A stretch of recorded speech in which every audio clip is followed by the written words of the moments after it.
รอพี่ไอซ์เนี่ยรอพี่ไอซ์เอาตังค์มาให้เอออะไรนะพ่อบอกเดินตามคุมแล้วออกมาแล้ว3 คนอะไร3 คนพ่อบอกออกมาแล้ว3 คนเดินตามคุมแล้วพี่ไอซ์ไปเอาตังค์นายเขาให้ไปเอาตังค์อะไรก็ไม่รู้อ่ะเขาเบิกเงินไว้อ่ะโอ้ทำไมเขาไม่ได้มาเอาโอ้เพราะว่าเดี๋ยวเจ้านายเขาไม่อยู่ไงเขาก็เลยให้ไปเอาตังค์เลยพี่ไอซ์เขาเบิกเงินที่ทำงานไว้ก็เลยไปเอาตังค์แป๊บนึงทำไมไม่มาเอาผมออกก่อนประมาณ10 นาทีอ่ะ10 นาทีพี่โอเคเนี่ยแม่ออกมาจากตรงแยกพระจันทร์นี่ละแยกพระจันทร์ใต้ละรถติดอยู่ตรงซอยแม่น่ะแถวเลี้ยงจี่อ่ะออกมาจากซอยเลี้ยงจี่แล้วเลย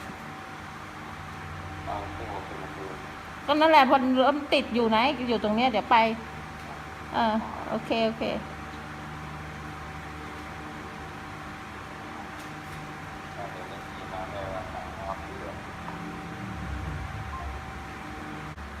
ก็คือว่าแฟนของน้องอ่ะ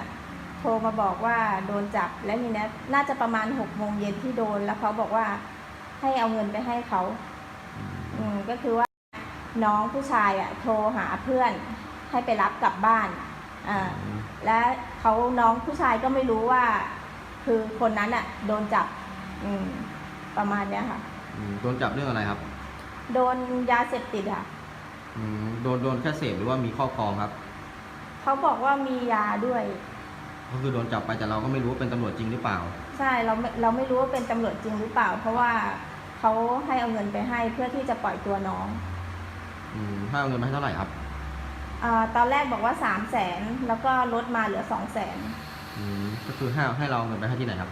ที่เทพประสิทธิ์ซอย11ก็คือเขายื่นข้อเสนอมาว่าให้เรา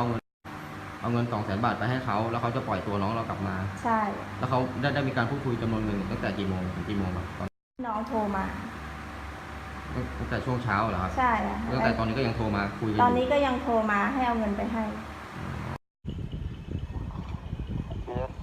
ไม่เดี๋ยวเขาเอาเท่าไหร่อ่ะ16ตอนนี้มีแค่15เนี่ยแม่มีแค่14 15ไม่ถึง15ด้วยเหลือ3,000 ถึง 15เนี่ยอีก10,000 กว่าบาทฮะใครนะน้องที่เนี่ยมีอยู่ที่น้องที่เขามีอีกเหรออ๋อรออีกแป๊บหนึ่งได้ไหมล่ะเนี่ยก็เดี๋ยวจะเอาไปให้เพื่อไอ้นี่เลยจะได้จบแม่ก็ไม่เนี่ยต้องมาเช้าแล้วพี่ก็ยังไม่ได้ทำงานเนี่ยไม่ได้ทำงานกันเลยเนี่ยฮัลโหลครับค่ะเดี๋ยวรออีกแป๊บหนึ่งได้ไหมเพราะมันขาดอยู่นิดหน่อยเนี่ยแล้วตังค์มันขาดอยู่ที่ไหนครับขาดอยู่ตรงไหนฮัลโหลฮะขาดอยู่ตรงไหนครับอันนี้ใครอ่ะอันนี้ผมเองครับใครอ่ะคนข้างบ้านใช่ไหมคนข้างบ้านเอกใช่ไหมอันนี้แฟนพี่ยักษ์อ่ะขาดอยู่ตรงพี่ยักษ์นี่แหละได้ไม่ครบก็ว่าจะไปเอากับเจ้านายมาขาดอีก10,000หน่อยเดี๋ยวรอแป๊บหนึ่งเนี่ยวิ่งหากันก็ต้องเข้าใจคนข้างนอกเงินมันเยอะนะจะหารู้อยู่ว่าทางนู้นหาได้แต่พี่กับพี่ยักษ์ไม่ได้มีเงินก้อนไว้อยู่ใช่ไหมล่ะแต่ก็อยากช่วยนายยังไงเอกมันก็ไม่ได้เป็นก็รอแป๊บหนึ่งเนี่ยข้าวปลาไม่ได้กินกันต้องแต่เช้าแล้วต้องเข้าใจแม่ด้วยนะแป๊บหนึ่งรอสักแป๊บหนึ่งบอกว่าไม่ต้องรีบหรอกเอาไปได้แน่วันนี้โอเคนะหิวข้าวก็หิวน้ำก็หิวรอแป๊บหนึ่งโอเคครับเดี๋ยวจะจัดการให้โอเค